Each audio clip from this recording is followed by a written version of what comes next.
Disclaimer: this audio is not for children and is for sleep and relaxation only. It is not medical, psychological, or spiritual advice. If shadow work brings up distress, pause and reach out to a friend, support group, or licensed professional. Welcome to Human Drift.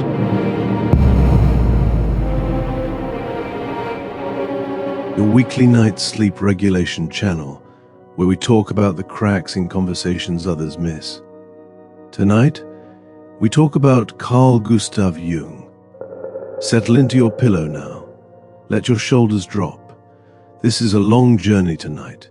There's nowhere you need to be. Close your eyes now. Let your breathing slow. Picture Switzerland, 1913. A man in his late 30s sits in a study overlooking Lake Zurich. The afternoon light filters through curtains, gentle, amber. This man is Carl Gustav Jung, and he is about to lose his mind, not by accident, not by illness, but by choice. He has just broken with his mentor, Sigmund Freud. The psychoanalytic world watches, waiting to see if Jung will crumble, but Jung does something far stranger. He decides to descend, voluntarily, into his own unconscious, into madness itself. Let that settle in your body now. The idea that someone would choose to meet their darkness. Feel the weight of your body sinking into the mattress, every muscle softening, every thought slowing down. He picks up a pen, and he begins to write, not with his conscious mind, but with something deeper. He will later say, "I was living in a constant state of tension. Often I felt as if gigantic blocks of stone were tumbling down upon me, but he doesn't run. He opens the door. He invites the stones. Your breath deepens, in through the nose, out through the mouth, slower with each cycle." Who was this man? The early years. Born July 26, 1875, in a small Swiss village called Keswil. Son of a pastor, grandson of a pastor. Religion surrounded him, but something else did too, something unnamed. Young Carl, he saw things, he dreamed, he felt presences. At age 3, he has the dream that will haunt his entire life. He's in a meadow. He discovers a dark rectangular stone-lined hole in the ground. Stone steps lead down. At the bottom, a doorway with a heavy green curtain. He pushes it aside. Inside sits a massive throne. And on the throne, something he can barely comprehend. A huge thing made of skin and flesh, reaching almost to the ceiling. At the top, a rounded head with a single eye, staring upward, and his mother's voice whispers from somewhere. That is the man-eater. Imagine carrying that dream through childhood. Imagine the weight of it, the confusion, the terror and fascination. His mother was strange. Two personalities, Jung said. By day, the simple pastor's wife, tending house, raising children, smiling at parishioners. By night, something ancient, something that knew things. She would speak in voices, say things that chilled him, prophecies, warnings, truths no one had told her. His father, kind but weak, a man of faith who had lost his faith, who went through the motions, preaching sermons he no longer believed, the words empty in his mouth. Young Carl felt this split, in his home, in his church, in his own chest. He developed what he called his number one personality, the schoolboy, the son, the obedient one, the one who did homework, who answered questions, who fit in, and his number two personality, Ancient, timeless, connected to something vast. The one who knew things, who felt the presence of the dead, who understood secrets no child should understand. He would walk alone for hours, sit by a large stone in the garden, commune with it, wonder, am I the boy sitting on the stone, or am I the stone, and the boy is sitting on me? This question, this split between observer and observed, between ego and self, would become the foundation of his entire psychology. Your breath is slower now, so much slower, in and out, like waves on a distant shore. The medical years, finding his path. He studies medicine. His father dies. The family struggles financially. Jung pushes forward. At first he wants to be a surgeon, practical, scientific, respectable. Then one day, reading a textbook on psychiatry, he comes alive. The author describes psychoses as diseases of the personality, and something clicks. This is it, the meeting place of body and soul, of medicine and meaning. His colleagues think he's crazy. Psychiatry in 1900 is the basement of medicine, where hopeless cases go, where careers die. But Jung sees opportunity, terra incognita, unexplored territory. He takes a position at the Bergolsli Psychiatric Hospital in Zurich, under Eugene Bleuler, one of the most progressive psychiatric hospitals in Europe. Here, patients are treated as humans, not animals, not possessed, but ill and potentially treatable. Jung becomes director by age 30. Brilliant, ambitious, hungry for understanding. He develops word association tests, speaking a word to a patient, timing their response. When people hesitate or give strange answers, or sweat, or blush, that's where the complex lives, the emotional wound, the unfinished business, the place they can't go. This work is revolutionary. It shows that there are autonomous parts of the psyche, splinter personalities, sub-selves with their own agendas, complexes, mother complex, father complex, power complex, inferiority complex. Your eyelids are so heavy. Let them close completely. Rest. Meeting Freud, the father he needed and had to metaphorically kill. This work catches Freud's attention. In Vienna, the father of psychoanalysis notices this young Swiss psychiatrist. They correspond, long letters, discussing cases, theories, dreams. They meet in Vienna in 1907. Jung travels south, nervous, excited, ready to meet his intellectual hero. They talk for 13 hours straight.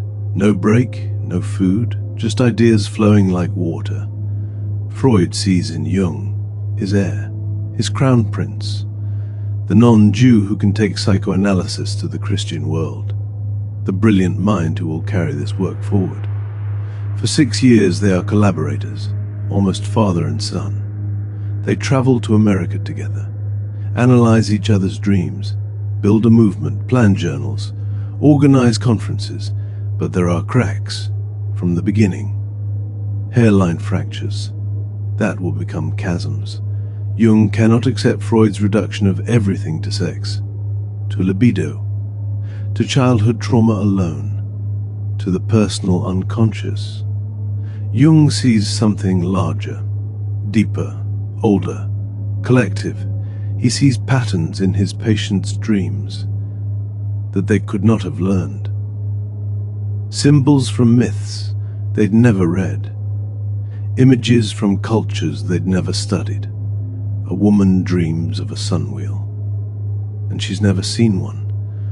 A man dreams of a snake eating its tail, the Ouroboros, and he knows nothing of alchemy. Something universal, something collective, something inherited, something Freud calls mysticism, dangerous, unscientific, something Jung calls the soul. The tension builds, letters become strained. Jung questions, Freud defends. Jung pushes, Freud withdraws. Once, Freud writes, "My dear Jung, promise me you will never abandon the sexual theory. That is the most essential thing of all. You see, we must make a dogma of it, an unshakable bulwark. Jung cannot promise. He will not make dogma of anything. Not sex, not theory, not even truth. Because truth, he believes, is living, evolving, mysterious." The break comes publicly in 1913 at a conference. Words are exchanged, positions hardened, the rupture complete, and Jung's world collapses. He resigns his university position, his lectureship, his medical appointments, his public roles. At 38 years old, he has lost his mentor, his colleagues, his professional community, his career trajectory, his identity, and he is about to find everything else. Let your jaw release, your tongue soft in your mouth, your teeth apart, nothing to hold on to. The Red Book years, active imagination. Jung begins what he calls active imagination. Each afternoon, between seeing patients, he sits, allows images to rise, speaks to them, engages with them.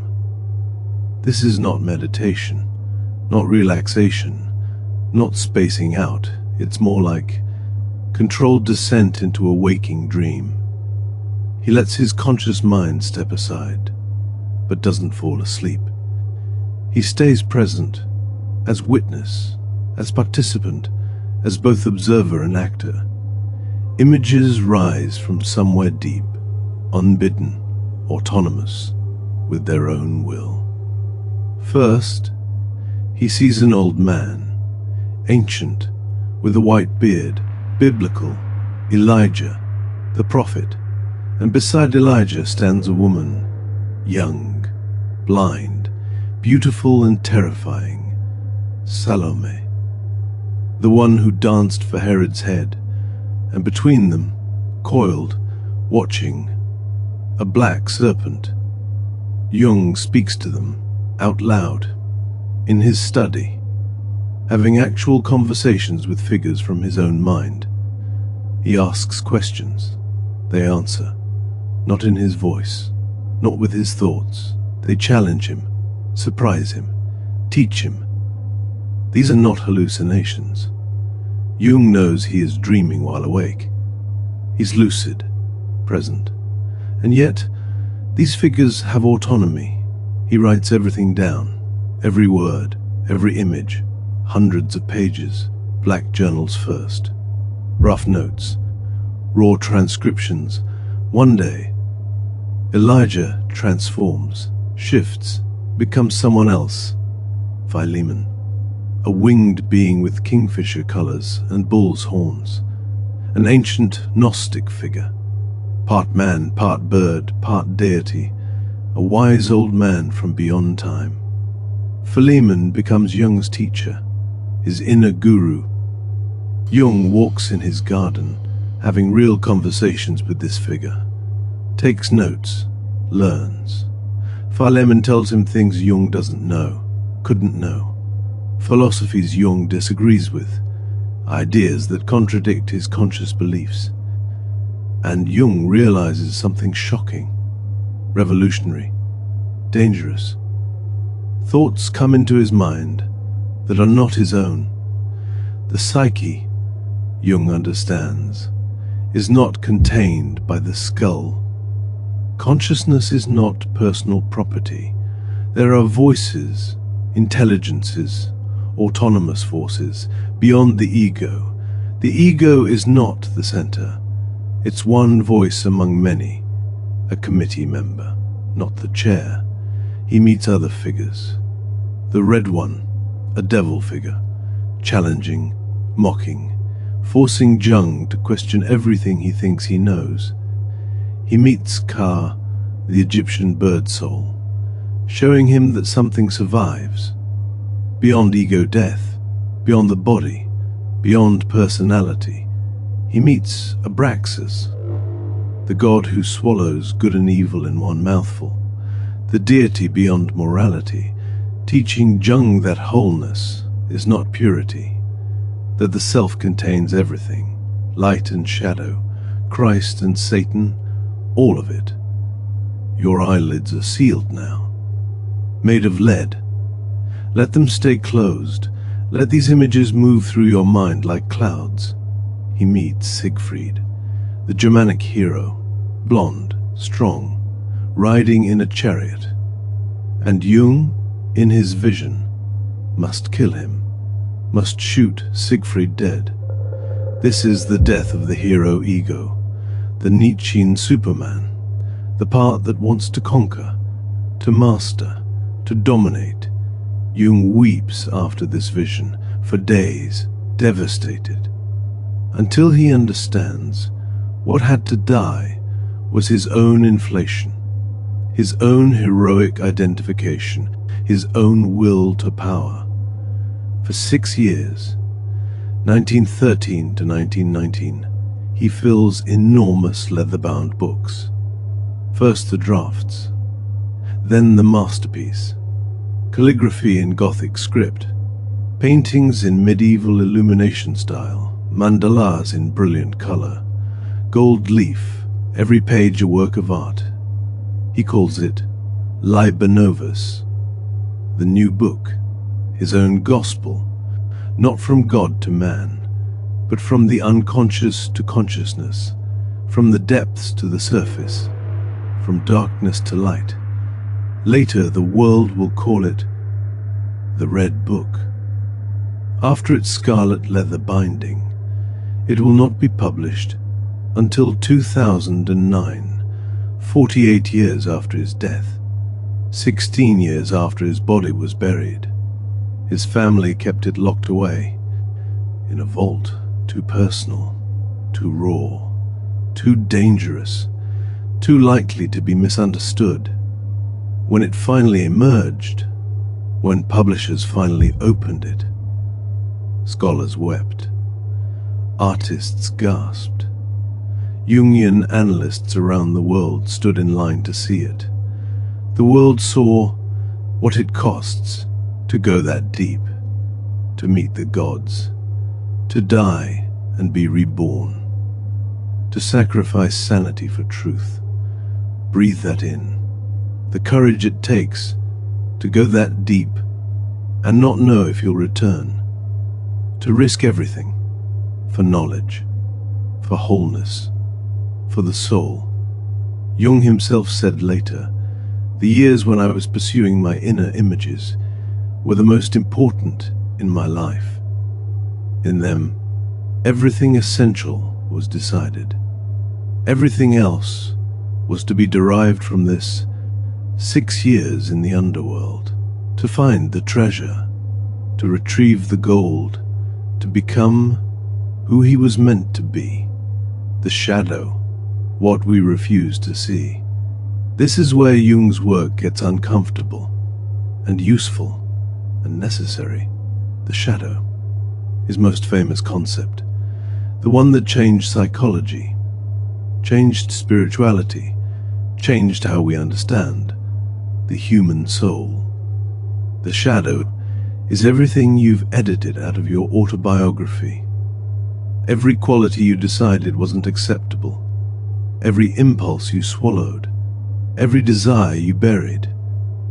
Not just the bad things, not just rage or selfishness or cruelty or lust or greed, but also your brightness, your power, your joy, your wildness, the things you decided were too much, too big, too dangerous, too likely to get you rejected. Jung said the shadow is 90% gold. That sentence is worth holding, worth letting sink all the way down. The shadow is 90% gold. What if the parts of you've been running from are actually treasure? What if your darkness contains your genius? What if the monster in your basement is holding your gifts? Think of someone who irritates you, really irritates you, not just mildly annoys, but makes your blood boil, makes your jaw clench, makes you want to scream. That person at work who's always, that family member who keeps, that neighbor who constantly, that friend who invariably, that public figure who represents everything you hate. What quality in them makes you react? What exactly is it? Name it. Arrogance, neediness, selfishness, laziness, aggression, weakness, people-pleasing, manipulation, victim mentality, superiority. Now here's the uncomfortable part, the part that makes people defensive, the part that makes people close the book, the part that makes people turn off the podcast. That quality lives in you, not in the same form, not in the same intensity, not in the same expression, not in the same flavor or frequency, but somewhere in the deleted files of your personality, somewhere in the rejected drafts, somewhere in the parts you cut out. It's there. Jung called this projection. We see in others what we cannot see in ourselves. We see in others what we refuse to own in ourselves. The things that most irritate us about other people are mirrors, reflections, messages from our own shadow. Your body is so relaxed now, so soft. Let this truth settle, without judgment, without shame, just truth. The shadow leaks out. It doesn't stay in the basement. It seeps through the floorboards. It leaks out in road rage, that disproportionate anger when someone cuts you off. It leaks out in gossip, the pleasure you feel sharing someone else's failure. It leaks out in 3 a.m. shame spirals, the voice that tells you you're worthless, you're a fraud, you're unlovable. It leaks out in the way you treat yourself when no one is watching, the harshness, the criticism, the cruelty you would never show another person. It leaks out in passive-aggressive comments, in that tone of voice you use with certain people, in the way you go silent when you're hurt. It leaks out in addictions, shopping, drinking, scrolling, working, anything to avoid the feeling underneath. But here's the key. Here's what changes everything. The shadow doesn't want to hurt you. It wants to be integrated. It wants to be seen. It wants to come home. That arrogance you hate, look deeper. It might be covering a deep desire to contribute something extraordinary, to matter, to leave a mark, to be recognized, to know that your life meant something, that neediness you judge. It might be your own unmet need for connection, for being seen, for being held, for rest, for someone to finally say, You don't have to be strong right now. That selfishness you condemn, it might be your own starved soul, begging for permission to take up space, to have needs, to say no, to choose yourself just once. That aggression you fear, it might be your power, your boundary-setting energy, your righteous anger at injustice, your warrior spirit that you've caged. Because someone once said, good girls don't get angry. The shadow is a messenger, knocking on the basement door, holding a gift, wrapped in ugly paper, delivered by a scary-looking courier, but still a gift. Jung said, everyone carries a shadow, and the less it is embodied in the individual's conscious life, the blacker and denser it is, which means the more you ignore it, the bigger it gets. The more you pretend you're only light, the darker the shadow grows. The more you repress, the more it possesses you. The shadow rejected becomes the shadow projected. You'll see it everywhere, in everyone, except yourself. The shadow denied becomes the shadow acted out, unconsciously, compulsively, in ways that sabotage your life. But the shadow integrated, that's power, that's wholeness, that's gold. Sink deeper into the bed, feel the mattress holding you, feel gravity. There's nothing to fear here, just truth, just you, meeting you. Can you do shadow work alone? The solo path. Your breathing is so slow now, almost imperceptible. Your body so heavy. This is the question at the heart of tonight's journey. Can shadow work be done alone? Or does it need others? Jung would say, both and neither. And it depends. You can begin alone. You must begin alone. Because no one else can go into your basement. No one else has the key.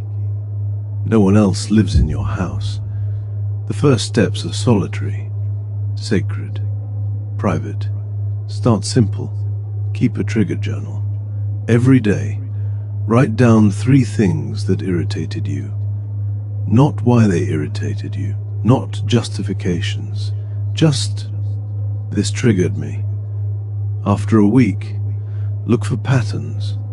Circle what repeats. The same quality showing up in different people, in different situations. That's the shadow knocking. That's the gold. Asking to be mined. Next step. Dialogue with the shadow. Sit in a chair. Imagine the rejected part of you, sitting across from you in another chair.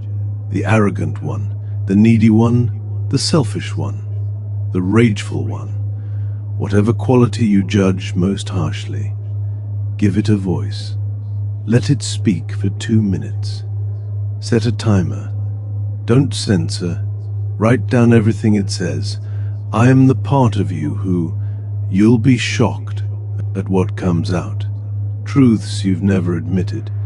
Needs you've never acknowledged. Pain you've never felt. Draw the shadow monster. Use crayons, use colored pencils, use your non-dominant hand. Don't try to make it good. Don't try to make it pretty. Just let your hand move. What emerges, what colors, what shapes, what feeling. Give it a name.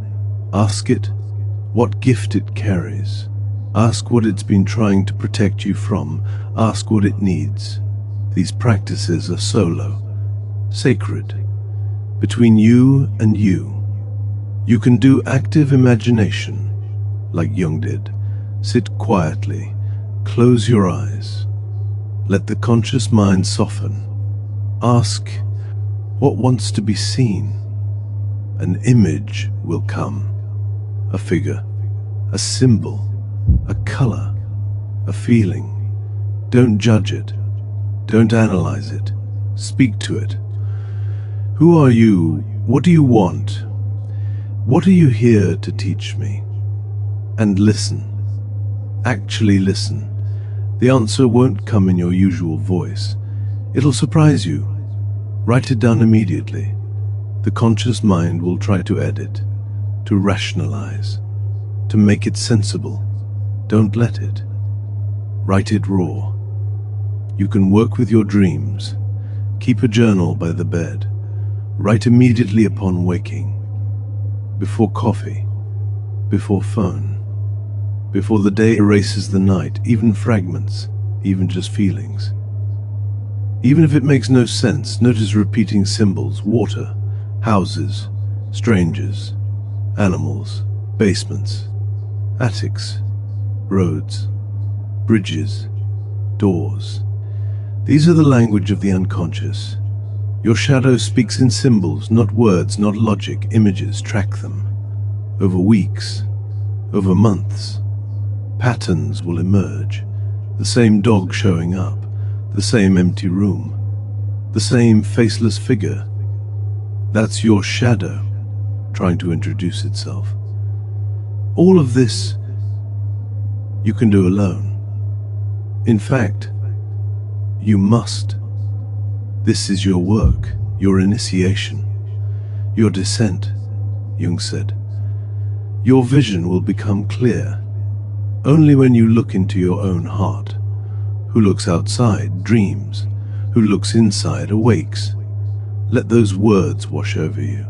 Who looks outside dreams, who looks inside awakes. The solo path is essential. No one can do it for you. No therapist, no guru, no partner, no book. You must meet your own darkness, face your own demons, reclaim your own gold.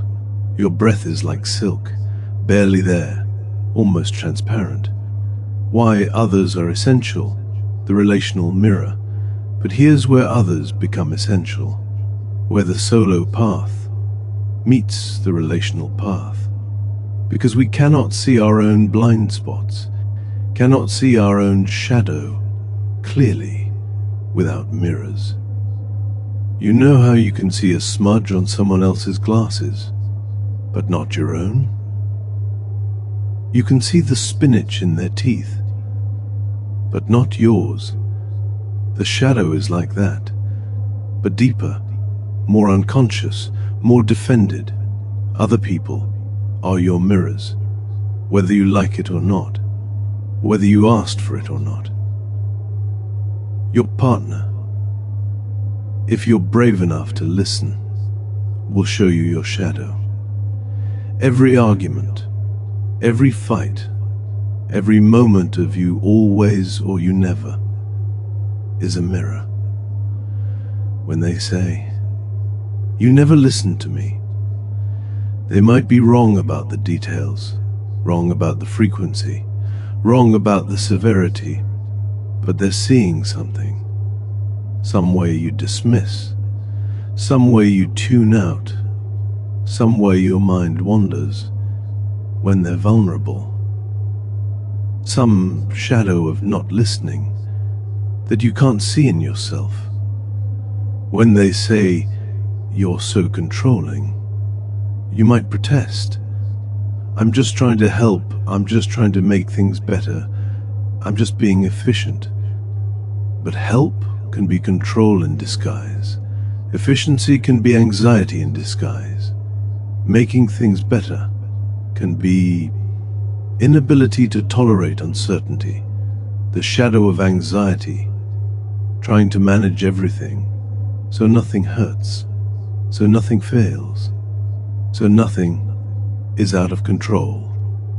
Your children, if you have them, will embody the parts of you you've exiled. They'll act out what you've repressed. They'll live what you couldn't live. The sensitivity you crushed in yourself will bloom in them and irritate you. The wildness you tamed in yourself will erupt in them and scare you. The neediness you denied in yourself will cling in them and exhaust you.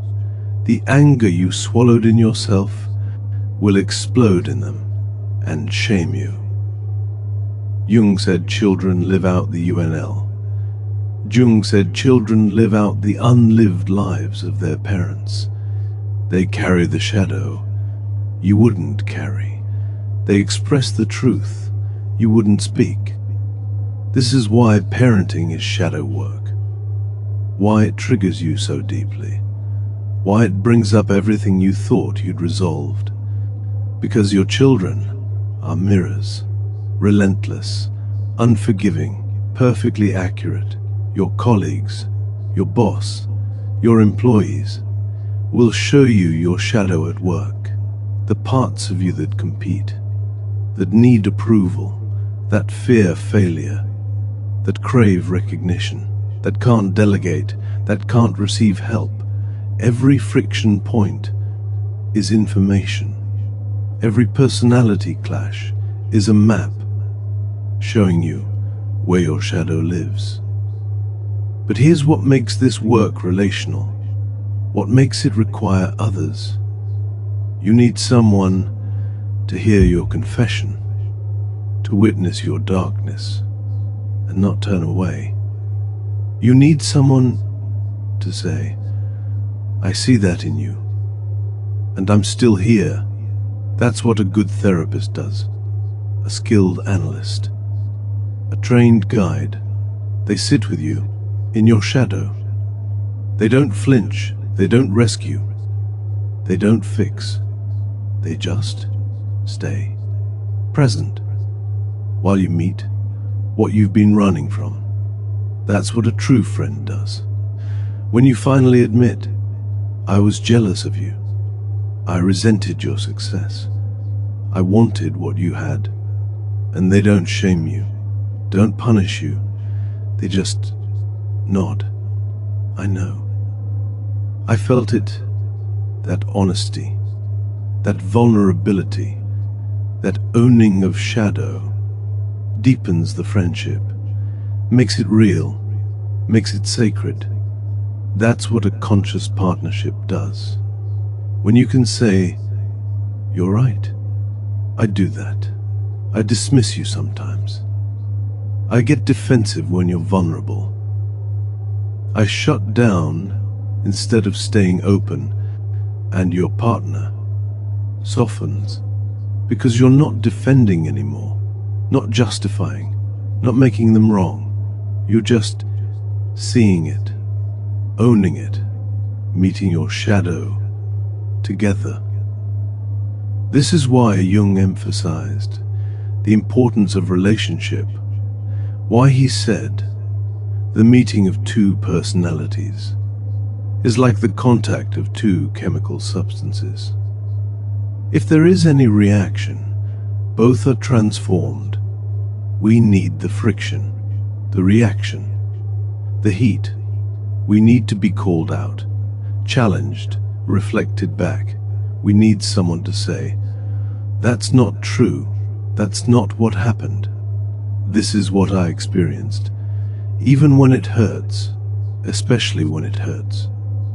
Because that's where the gold is, in the hurt, in the friction, in the place you don't want to look. Your body is completely still now, only your chest moving, breath flowing in, breath flowing out, like tide, the collective shadow, where nations have monsters. Jung didn't just talk about individual shadow, he talked about collective shadow, cultural shadow, national shadow. He lived through both world wars. He saw what happens when a collective shadow is not integrated.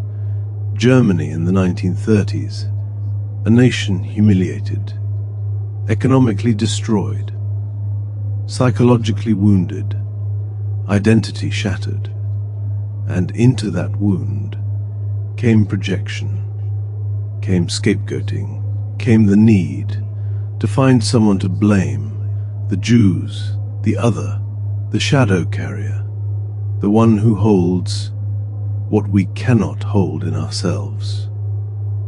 Jung watched this happen, tried to understand it, tried to warn about it, and was accused of sympathizing with the very thing he was trying to explain. This is the danger of speaking about shadow. People think you're justifying, excusing, supporting, but Jung wasn't. He was diagnosing. He was saying, this is what happens when shadow is not integrated, when it's denied, when it's projected.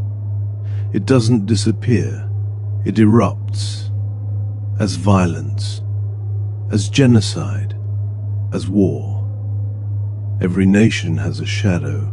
Every culture has a collective unconscious. Every group has what it cannot admit. America's shadow of racism, of indigenous genocide, of slavery, of the violence woven into the founding.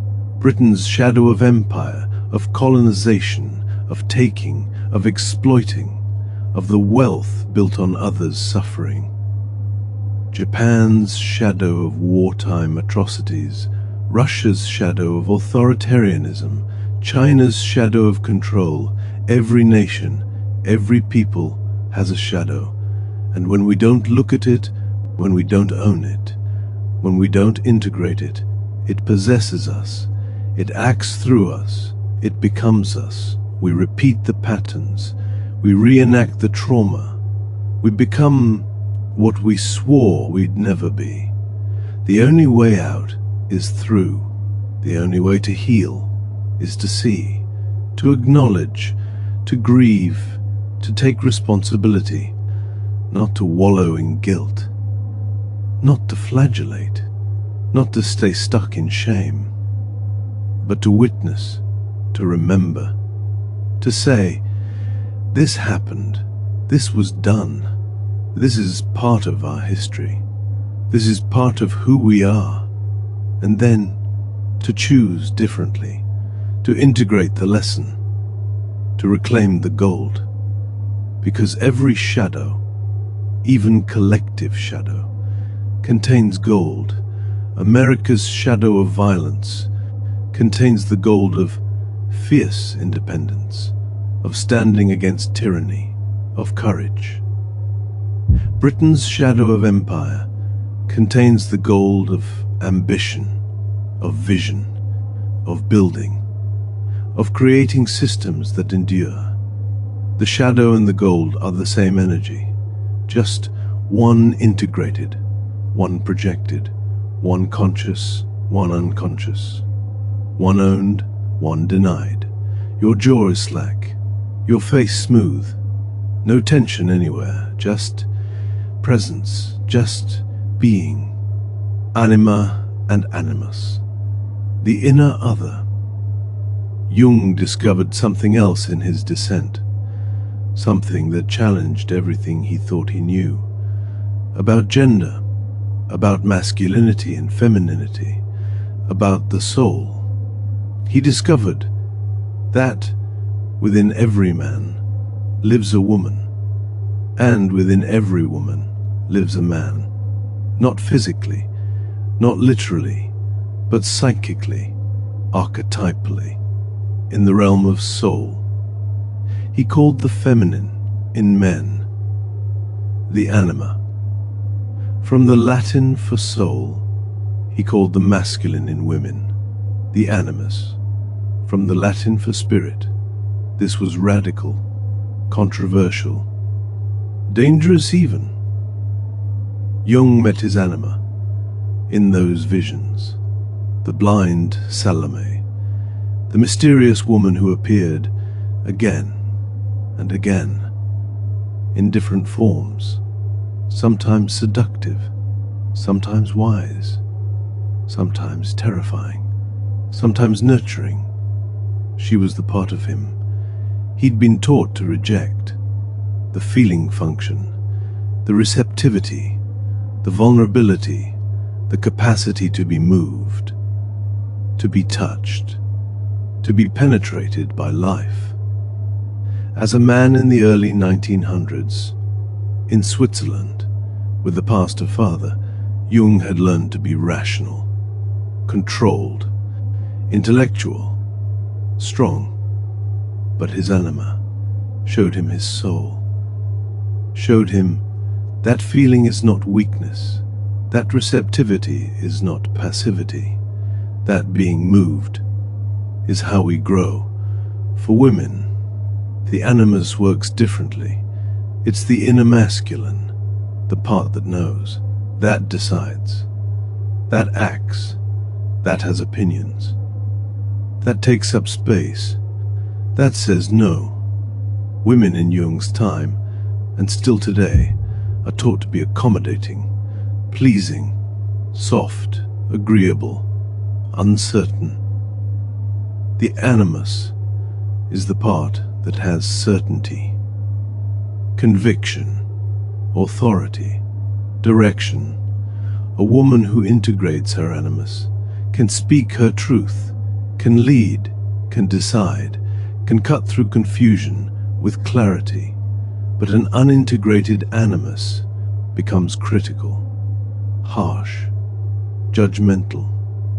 It's the voice that says, "You're not good enough, you're not smart enough, you're not doing it right." The internal critic, the inner patriarch, the part that's harder on you than any man ever was. An unintegrated anima in men becomes moody, irrational, possessed by feelings he can't name, sulking, passive-aggressive, emotionally volatile. He projects the anima onto women, expects them to carry his feelings for him, expects them to be his soul, his connection to depth, his access to life. And when they fail, because no human can be another person's soul, he rages, or withdraws, or finds another woman to carry the projection. An unintegrated animus in women becomes opinionated in a brittle way, dogmatic, inflexible, possessed by ideas she hasn't digested. She projects the animus onto men, expects them to have all the answers, to be strong, to know, to lead, to save her.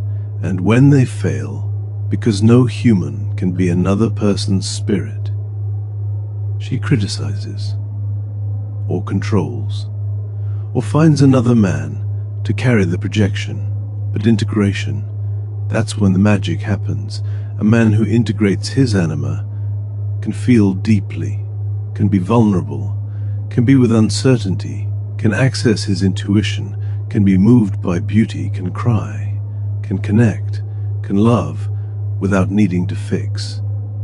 A woman who integrates her animus can think clearly, can take action, can make decisions, can lead, can speak truth, can set boundaries, can know what she knows without apologizing. This is wholeness, not becoming androgynous, not erasing difference, but containing the full spectrum of human capacity. Jung said, "The meeting with ourselves belongs among the more unpleasant things that may be avoided, as long as we possess living symbolic figures into which everything unknown in ourselves is projected." Translation: as long as we can project anima onto women and animus onto men. We never have to meet these parts in ourselves, but when the projections fall, when relationships end, when illusions shatter, we're left with ourselves. And that's when the real work begins. Your breath is barely a whisper now, in and out, so gentle, so quiet. Individuation, becoming who you already are.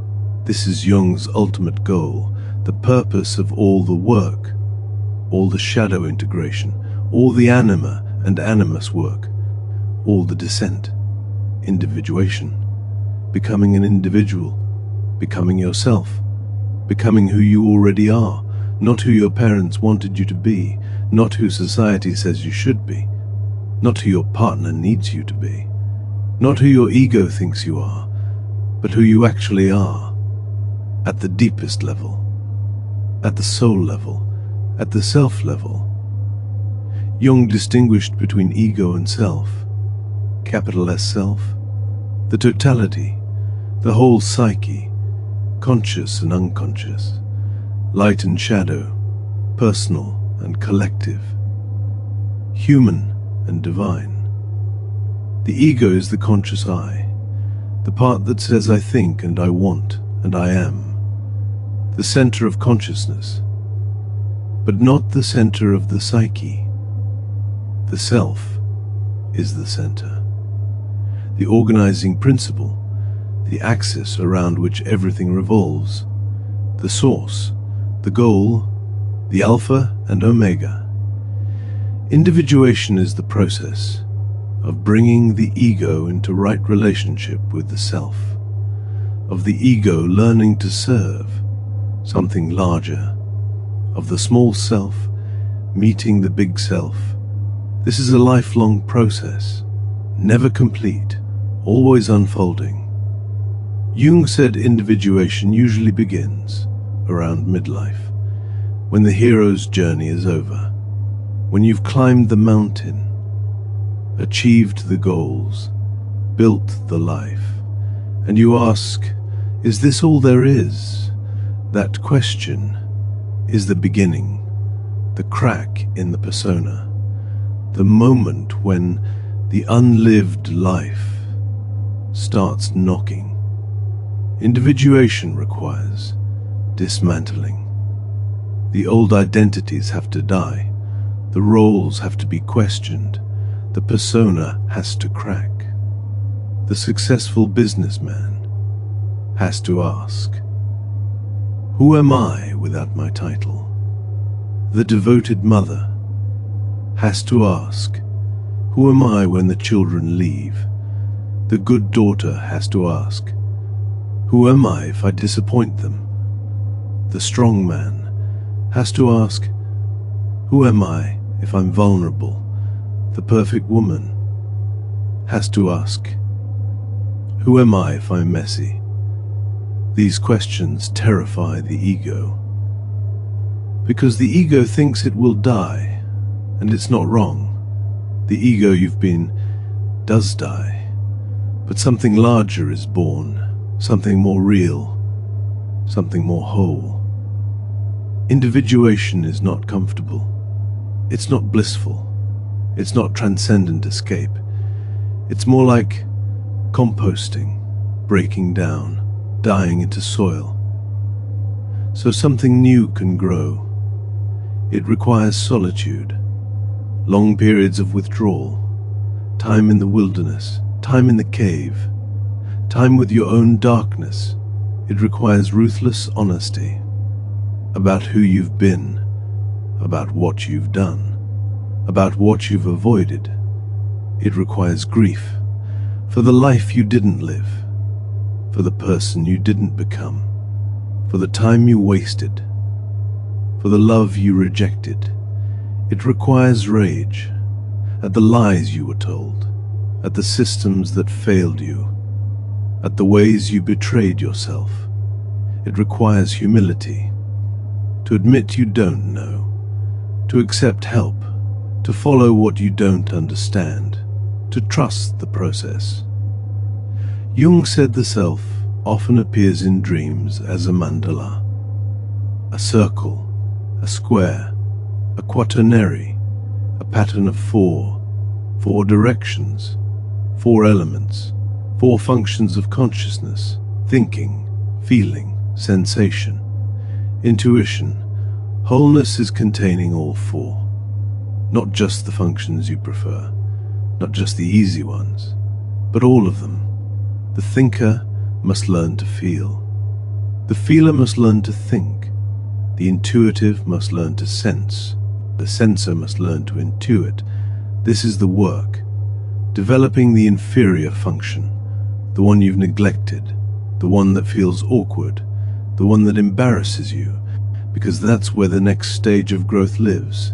in what you've avoided, in what you've called weakness, in what you've decided, isn't you? Individuation is paradoxical. You become more yourself by embracing what's not you. You become whole by accepting your brokenness. You become strong by admitting weakness. You become wise by accepting ignorance. Jung wrote, "The privilege of a lifetime is to become who you truly are. Let that land." The privilege, not the burden, not the obligation. The privilege of a lifetime is to become who you truly are. Not someday, not when you're ready, not when you're healed, not when you're perfect. Now, in this messy moment, in this broken world, in this imperfect life, you, becoming you, more and more. With each breath, Jung's final years, the elder, your body has disappeared. Only breath remains, only awareness, floating, held. Jung lived to be 85. He died in 1961, at his home in Kusnacht, overlooking the lake where he'd had his visions. In his final years, he was an elder, a wise old man, the very archetype he'd met in his visions. White-haired, lined face, deep eyes, hands that had written thousands of pages, a mind that had traveled further than most. He built a tower, stone by stone, by the lake, his refuge, his sanctuary, his place of solitude. He carved stone, inscriptions, alchemical symbols, Latin phrases, reminders of the journey. He sat by the fire, smoked his pipe, watched the light change on the water, wrote his memoirs, received visitors, mostly was alone. His wife Emma had died. His companion of 52 years, the one who'd held the household together while he descended into madness, the one who'd raised the children while he wrote, the one who'd tolerated his affairs, his intensities, his absences. Her death broke him open, one final time. Grief, remorse, gratitude, the realization of what he'd taken for granted. He knew he was dying. He'd had visions of it, dreams of crossing over. He was not afraid. He'd been to the underworld and returned. He'd met death many times in visions. He knew death is not the end, just another threshold, another transformation. On June 6th, 1961, he sat in his chair, looked out at the lake, the water he'd known his entire life, and he let go. The body returned to earth. The ego dissolved. The self continued, or so Jung would have said. His work survived him, grew, spread, influenced millions. Psychologists, therapists, artists, writers, filmmakers, spiritual seekers, anyone trying to understand the mysterious depths of being human. His concepts entered the culture: introvert and extrovert, complex, archetype, shadow, anima and animus, collective unconscious, synchronicity, individuation. Words we use now, without knowing their source. Ideas we take for granted, that once were revolutionary. Jung gave us permission to take the soul seriously, to honor dreams, to respect symbols, to engage with the irrational, to see neurosis not as illness, but as the soul's cry for attention. He gave us permission to be whole, not perfect, not healed, not transcended, but whole, light and shadow, conscious and unconscious, human and divine. He was not a saint. He was arrogant sometimes, difficult, unfaithful, prone to inflation, wounded by his father, complicated with his mother, human. And that's the point. He didn't need to be perfect to do the work. He didn't need to have it all figured out to offer wisdom. He just needed to be honest, to go deep, to not look away. That's all any of us can do. The invitation. Your descent begins. Your body is weightless now, dissolved into the bed, into the night, into the space between waking and dreaming. This is where Jung lived for those 6 years, in this liminal space, not awake, not asleep, in between, where the veil is thin, where the unconscious speaks. You can visit this place any time. You don't need to quit your job. You don't need to leave your life. You don't need 6 years. You just need willingness to look, to listen, to descend 20 minutes a day in the morning, before the day takes you. Sit with a journal. Ask, what wants to be seen today? Write without editing, without censoring. Let your hand move, or in the evening before sleep. Review your day, not with judgment, but with curiosity. Where did I react? Where did I shut down? Where did I project? Where did my shadow leak out? Notice the dreams. Keep the journal by the bed. Even fragments, even just feelings. Even if it seems silly, the unconscious is always speaking. We just usually don't listen. Notice the triggers, the person who irritates you, the situation that makes you anxious, the fear that keeps recurring, the anger that feels disproportionate.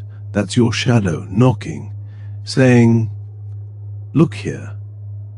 This is where the gold is. You can do this alone to a point. Then you'll need a mirror, a therapist, a group, a partner who's doing their own work, a friend brave enough to tell you the truth. You'll need someone to say, I see you doing that thing you don't know you're doing, and you'll need to be brave enough not to defend, to just receive it, to say, thank you for showing me.